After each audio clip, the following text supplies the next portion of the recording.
ಗುರುವೆ ಎಲ್ರಿಗೂ ನಮಸ್ಕಾರ ಆ್ಯಂಡ್ ಎಲ್ರಿಗೂ KD Cine Talkಗೆ ಸ್ವಾಗತ. ಐ ಹೋಪ್ ಎಲ್ಲರೂ ತುಂಬ ಚೆನ್ನಾಗಿದ್ದೀರಾ ಅಂತ ಭಾವಿಸ್ತಾ ಈ ವಿಡಿಯೋನ ಮುಂದುವರಿಸ್ತೀನಿ. ಇವತ್ತಿನ ಈ ವಿಡಿಯೋದಲ್ಲಿ ಎರಡು ವಿಷಯದ ಬಗ್ಗೆ ಮಾತಾಡ್ಕೊಂಬರೋಣ. ಒಂದು ಕಾಂತಾರ ಚಾಪ್ಟರ್ 1 ಸಿನಿಮಾದ ಕಲೆಕ್ಷನ್ ಆ್ಯಂಡ್ ನಮ್ಮ ಆ್ಯಕ್ಷನ್ ಪ್ರಿನ್ಸ್ ಧ್ರುವ ಸರ್ಜಾ ಅವರ KD ಸಿನಿಮಾದ ರಿಲೀಸ್ ಡೇಟ್ ಬಗ್ಗೆ. ಸೊ ಇನ್ನೇನಕ್ಕೆ ತಡ ಮಾಡೋದು, ಆ್ಯಂಡ್ ನನ್ನ ಚಾನಲ್ಗೆ ಯಾರಾದರೂ ಹೊಸದಾಗಿ ಭೇಟಿ ನೀಡಿದರೆ ಚಾನಲಲ್ಲಿ ನೋಡೋದಕ್ಕೆ ಹಲವಾರು ವೀಡಿಯೋಗಳು ಸಿಗ್ತವೆ. ಒಂದೆರಡು ವೀಡಿಯೋಗಳನ್ನ ನೋಡಿ ಇಷ್ಟ ಆದರೆ ಮಾತ್ರನೇ ಲೈಕು ಸಬ್ಸ್ಕ್ರೈಬ್ ಹಾಕ್ಕೊಂಡು ಸಪೋರ್ಟ್ ಮಾಡ್ತಾಯಿರಿ. ಇನ್ನು ಮೊದಲೇ ವಿಷಯಕ್ಕೆ ಬರೋದಾದರೆ, ನಮ್ಮ ಮಣ್ಣಿನ ಕತೆ ಕಾಂತಾರ ಚಾಪ್ಟರ್ 1 ಸಿನಿಮಾ ರಿಲೀಸ್ ಆಗಿ ನಿನ್ನೆಗೆ 1 ವೀಕ್ ಆಯಿತು. ಸೊ 1 ವೀಕ್ ಆದ ಕಾರಣದಿಂದ ಸ್ವತಃ ಹೊಂಬಾಳೆ ಪ್ರೊಡಕ್ಷನ್ ಹೌಸ್ ಅವರೇ ಸಿನಿಮಾದ ಕಲೆಕ್ಷನ್ ಬಗ್ಗೆ ಒಂದು ಪೋಸ್ಟರ್ ಮೂಲಕ ರಿವೀಲ್ ಮಾಡಿದ್ದಾರೆ ಇವತ್ತು.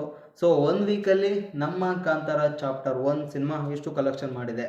So total overall worldwide gross collection ಬಂದ್ಬಿಟ್ಟು 509.25 ಕೋಟಿ ಸಿನಿಮಾ ಕಲೆಕ್ಟ್ ಮಾಡಿದೆ ಒಂದು ವಾರದಲ್ಲಿ.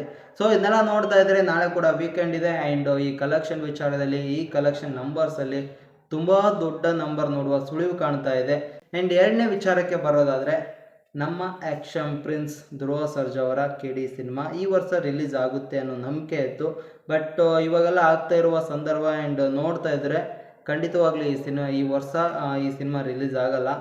ಅದೇನಾದರೂ ಒಂದು ವೇಳೆ ಏನು November 14th ಸಿನಿಮಾ ರಿಲೀಸ್ ಆಗ್ಬೋದು ಅಂತ ತುಂಬ ಜನ ಕಾಯ್ತಾ ಇದ್ವಿ. ಆ್ಯಂಡ್ ಏನಕ್ಕೆ ಅಂತಂದರೆ ಇದೇ October 6th ಧ್ರುವ ಸರ್ಜಾ ಅವರ ಬರ್ತ್ಡೇ ಕೂಡ ಆಯಿತು. ಅವತ್ತು ಮೇ ಬಿ ಏನಾದರೂ ಅಪ್ಡೇಟ್ ಬರ್ಬೋದೇನೋ ಈ ವರ್ಷ ರಿಲೀಸ್ ಆಗುತ್ತೆ ಅಂತ ಕಾಯ್ತಾ ಇದ್ದರೆ ಪ್ರೇಮ್ ಅವರು ಅವತ್ತು ಕೂಡ ಅಪ್ಡೇಟ್ ಕೊಟ್ಟಿಲ್ಲ. ಇದನ್ನೆಲ್ಲ ನೋಡ್ತಿದ್ರೆ ಮೇ ಬಿ ಈ ವರ್ಷ ಸಿನಿಮಾ ಖಂಡಿತವಾಗ್ಲೂ ರಿಲೀಸ್ ಆಗಲ್ಲ ಅನ್ನಿಸ್ತಾ ಇದೆ. ಸೊ ಇವಾಗ ಸದ್ಯಕ್ಕೆ ಟ್ವಿಟ್ಟರಲ್ಲಿ ಓಡಾಡ್ತಿರುವ ವಿಚಾರ, ಆ ಸಿನಿಮಾ ಯಾವಾಗ ರಿಲೀಸ್ ಆಗುತ್ತಿದೆ ಅಂತ ಆ ಡೇಟ್ ನೋಡ್ತಾ ಇದ್ದರೆ, ಓಡಾಡ್ತಿರುವ ಡೇಟ್ ನೋಡೋದಾದರೆ ಸೊ 2026 ಸಂಕ್ರಾಂತಿಗೆ ಸಿನಿಮಾ ರಿಲೀಸ್ ಆಗ್ತಾ ಇದೆ ಅಂತ ಒಂದು ಬಸ್ ಓಡಾಡ್ತಾ ಇದೆ.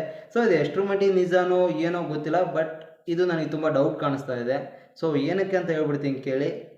KVN ಅವರು KD ಸಿನಿಮಾನ ಕೂಡ ಪ್ರೊಡ್ಯೂಸ್ ಮಾಡ್ತಾ ಇದ್ದಾರೆ ಆ್ಯಂಡ್ KVN ಅವರ ಮುಂದಿನ ಸಿನಿಮಾ ಸಂಕ್ರಾಂತಿಗೆ ಒಂದು ರಿಲೀಸ್ ಆಗೋದಕ್ಕೆ ರೆಡಿ ಇದೆ. ಸೊ ಆ ಸಿನಿಮಾ ಬಂದ್ಬಿಟ್ಟು KVN ಆ್ಯಂಡ್ ವಿಜಯ್ ದಳಪತಿ ಅವರ ಕಾಂಬಿನೇಷನಲ್ಲಿ ಬರ್ತಾ ಇರುವಂಥ ಜನನಾಯಕನ್ ಸಿನಿಮಾ. ಸೊ ಇದನ್ನೆಲ್ಲ ನೋಡ್ತಿದ್ರೆ ಮೇ ಬಿ KD ಸಿನಿಮಾ ಸಂಕ್ರಾಂತಿಗೆ ರಿಲೀಸ್ ಆಗೋದಾದರೆ ವಿಜಯ್ ದಳಪತಿ ಅವರ ಜನನಾಯಕನ್ ಸಿನಿಮಾ ಮುಂದಕ್ಕೆ ಹೋಗುವ ಸಾಧ್ಯತೆ ತುಂಬ ಇರುತ್ತೆ. ಸೊ ಎರಡು ಒಟ್ಟಿಗೆ ಸಿನಿಮಾ ರಿಲೀಸ್ ಮಾಡಿ ರಿಸ್ಕ್ ತಗೊಳ್ಳೋದು ನನಗೆ ಗೊತ್ತಿರೋ ಮಟ್ಟಿಗೆ KVN ಅವರು ಖಂಡಿತವಾಗ್ಲೂ ತಗೊಳಕ್ಕೆ ಹೋಗಲ್ಲ ಆ ರಿಸ್ಕ್ನ. ಇವಾಗ ನೋಡೋಣ. ಸೊ ಮೇ ಬಿ ಡೌಟ್ ಗುರುವೆ, ಜನನಾಯಕನ್ ಖಂಡಿತವಾಗ್ಲೂ ಸಂಕ್ರಾಂತಿಗೆ ಬರೋ ಚಾನ್ಸಸ್ ತುಂಬಾ ಇದೆ. ಸೊ ಆಲ್ಮೋಸ್ಟ್ ಆ ಸಿನಿಮಾದ ಎಲ್ಲ ಕೆಲಸಗಳು ಮುಗಿಸ್ಕೊಂಡಿದ್ದಾರೆ. ಆ ಡೇಟ್ನ ಮೊದಲು ಅವರೇ ರಿಜಿಸ್ಟ್ರೇಷನ್ ಮಾಡಿದ್ದು. ಸೊ ಇದೆಲ್ಲ ನೋಡ್ತಾ ಇದ್ದರೆ KD ಸಿನಿಮಾ ಇನ್ನೂ ತುಂಬ ಮುಂದಕ್ಕೆ ಹೋಗೋ ಸಾಧ್ಯತೆ ತುಂಬ ಕಾಣಿಸ್ತಾ ಇದೆ. ಈ ವರ್ಷನೇ ಬರೋದಕ್ಕೆ ತುಂಬ ಟೈಮ್ ಇತ್ತಪ್ಪ, ಏನೇನೋ ಮಾಡಿದರು. ಸೊ ಒಟ್ಟಾರೆ ಸಿನಿಮಾ ಚೆನ್ನಾಗಿರಲಿ, ನಮಗೆ ಯಾವಾಗ ಬೇಕಾದರೂ ರಿಲೀಸ್ ಆಗಲಿ. ಸೊ ಈ ಕಡೆ ಧ್ರುವ ಸರ್ಜಾ ಅವರು ಆದಷ್ಟು ಬೇಗ ಮುಂದಿನ ಸಿನಿಮಾಗಳು ಅನೌನ್ಸ್ಮೆಂಟ್ ಮಾಡಲಿ ಆ್ಯಂಡ್ ಒಳ್ಳೆ ಸಿನಿಮಾಗಳ ಜೊತೆ ಆದಷ್ಟು ಬೇಗ ಬರಲಿ ನಮಗೆ. ಸೊ ಗುರುವೆ, ಇಷ್ಟು ಹೇಳ್ತಾ ಈ ವಿಡಿಯೋನಲ್ಲಿ ಈಗ ಮುಗಿಸ್ತಾ ಇದ್ದೀನಿ. ಸೊ ಇದೇ ಥರದ ಒಳ್ಳೆ ವೀಡಿಯೋಗಳ ಜೊತೆ ನೀವು ಸಿಗ್ತಾ ಇರಬೇಕಂತಂದರೆ ವಿಡಿಯೋ ಇಷ್ಟ ಆದರೆ ಲೈಕು ಸಬ್ಸ್ಕ್ರೈಬು ಮಾಡಿಕೊಂಡು ಸಪೋರ್ಟ್ ಮಾಡ್ತಾಯಿರಿ. ಸೊ ಇದೇ ಥರದ ಒಂದು ಒಳ್ಳೆ ವೀಡಿಯೋ ಜೊತೆ ಮುಂದಿನ ಜೊತೆ ಸಿಗೋಣ ಅಂತ ಹೇಳ್ತಾ, ಆ್ಯಂಡ್ ಇದೇ ಥರ ಒಂದು ಒಳ್ಳೆ ವೀಡಿಯೋ ಜೊತೆ ಮುಂದೊಂದು ದಿನ ಸಿಗೋಣ ಅಂತ ಹೇಳ್ತಾ ಈ ವಿಡಿಯೋ ಇಲ್ಲಿಗೆ ಮುಗಿಸ್ತಾ ಇದ್ದೀನಿ. ಬಾಯ್.